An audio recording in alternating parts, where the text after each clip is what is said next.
Monsieur le maire, merci de votre invitation. Monsieur le secrétaire général, très heureux de vous accueillir. Bien évidemment, au nom du vice-président que je suis, de mes collègues présents, j'en dirai un mot, et bien évidemment de monsieur André Bellini, président du Conseil général, sénateur, qui m'a chargé de présenter ses excuses. Je voulais bien évidemment associer dans mon propos mes collègues conseillers généraux, Didier Rambaud, vice-président en charge du transport, Robert Verret, conseiller général du canton en charge de l'eau de superficie, parce que pour ce qui est de l'autre eau, c'est moi qui suis en charge. Il a pris le plus facile. Voilà. Madame la députée, Madame la conseillère régionale, chère Eliane, chère Arlette, cher Jean-Claude Arlette, mesdames, messieurs. Alors je vais d'abord essayer de répondre à un certain nombre de préoccupations et d'interpellations. Sur l'abattoir, je vais essayer d'être le plus modéré possible. Il ne faudrait quand même pas que dans ces affaires, on nous prenne pour des imbéciles. Il y a quelques années en arrière, décision a été prise. Nous avons relevé le défi. La profession, le Conseil général, la ville de Grenoble, et accessoirement, et je pèse mes mots, le Conseil régional, pour faire en sorte que cet outil d'abattage sur ce territoire, compte tenu de la problématique viande et autres, puisse être maintenu. Nous avons prévu des investissements non négligeables, sans aucun fonds de concours autre que ceux que le Conseil général et le Conseil régional mettront. Pour le Conseil général, je continuerai à dire mettront. Pour le Conseil régional, je dirais mettrai. A-I-E-N-T, donc au conditionnel. Parce que depuis peu, j'ai le sentiment que nous sommes en train d'être abandonnés. Le secrétaire général, nous en avons parlé, j'ai appelé monsieur le préfet, Jean-Claude Darnay, on a parlé hier en session de la Chambre, en présence de monsieur Ratoun, pour dire, attention, nous avons travaillé ensemble, les services de l'État, la région, le département, la Chambre, pour dire, nous constatons que cet outil est indispensable. Alors, second-le. Et nous, aujourd'hui, dans une politique qui n'est nullement de compétence du Conseil général, nous avons envisagé d'y investir un peu plus de 1 400 000 pour dire on sort cet outil. Moi j'avoue que la décision ne me plaît pas du tout. J'ai essayé d'avoir le vice-président en charge de l'agriculture pour lui dire que je ne comprenais pas. J'espère, chère Eliane Arlette, que vous pourrez me servir d'ambassadeur, de Missy ou d'autres choses pour faire en sorte que j'ai une réponse. Mais elle urge cette réponse. J'ai adressé un courrier à monsieur le vice-président du Conseil général, au président du Conseil général, ainsi qu'à monsieur le préfet de région, pour les informer de notre désapprobation. Je veux bien qu'on essaie de sauver Chambéry, ou tout au moins de justifier le choix de réaliser un abattoir sur Chambéry, alors qu'il y a quelques années, Jean-Claude m'en excusera, mais je prends à témoin Gérard Seglevat, nous avions déjà envisagé un partenariat entre Chambéry et Grenoble, à notre initiative. Bon, je m'arrête parce que sinon je vais m'énerver, c'est vrai. Deuxième point, donc, vous voyez, je fais ces choses avec passion. Et je me sens investi, au sens le plus simple du terme, comme militant. Et ça fait plusieurs années que je fais cela. Deuxièmement, sur le foncier, je l'ai dit hier, pour nous, entre le Conseil général et la Chambre d'agriculture, il n'y a pas l'épaisseur d'un papier à cigarette entre nos propositions.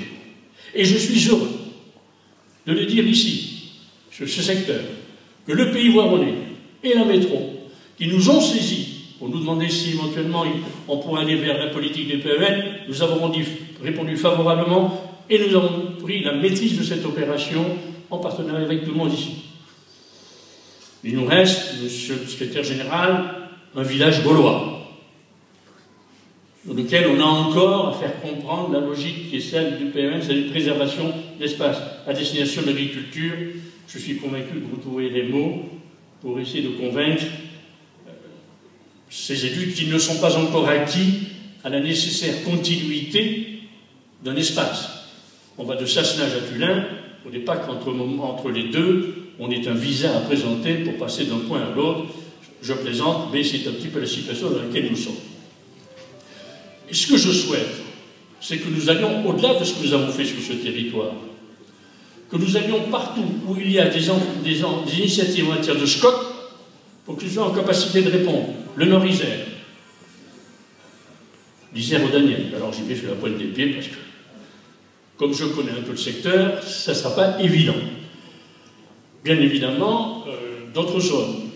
Cher Eliane, les politiques des parcs, sur lesquelles il faudra qu'ensemble nous menions une réflexion dans le cadre de CPN pour qu'ensemble nous puissions déterminer des espaces sur lesquels nous aurons à préserver. Et bien évidemment, le territoire de la Matissine. Donc on a un vaste programme sur lequel on pourra continuer.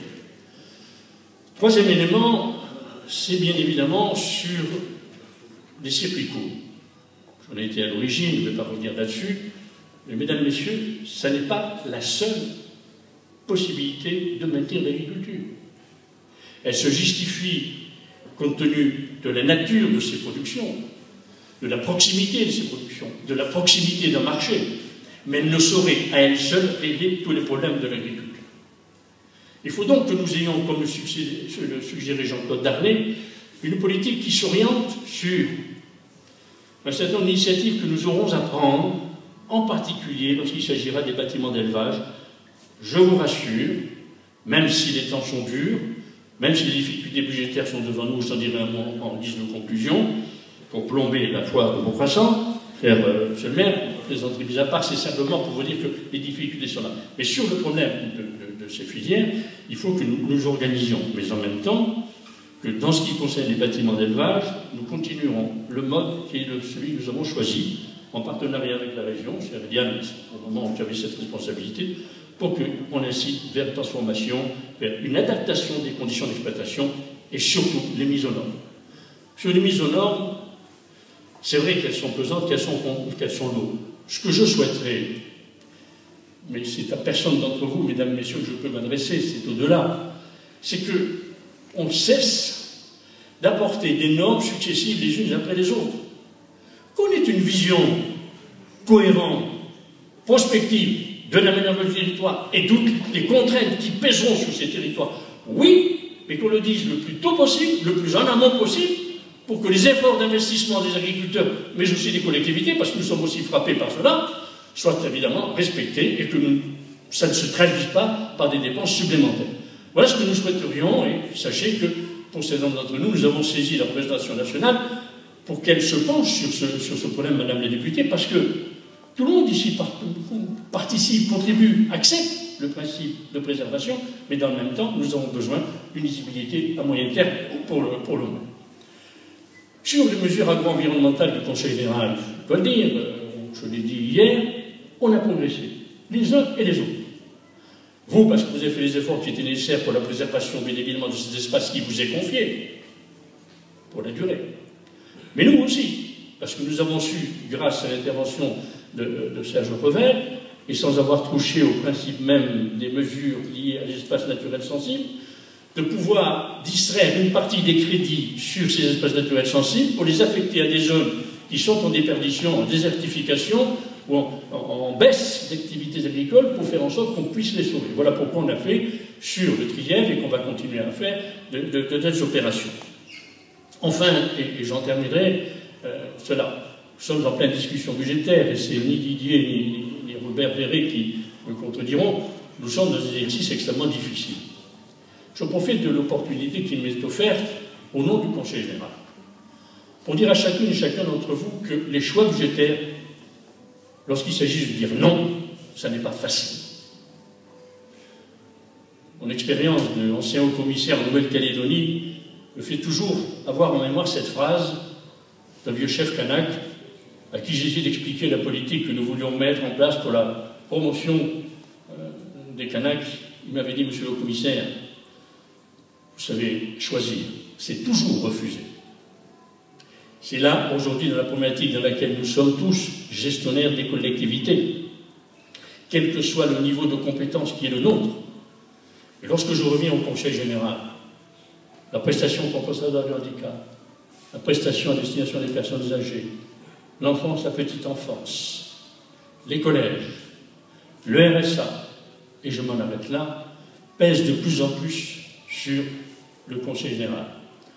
Comme en plus nos recettes tendent à diminuer du fait de la crise, que dans le même temps le président a tenu à ce que nous maintenions la fiscalité au niveau où elle était depuis des années et que nous limitions le recours à l'emprunt, voilà l'exercice difficile dans lequel nous nous trouvons.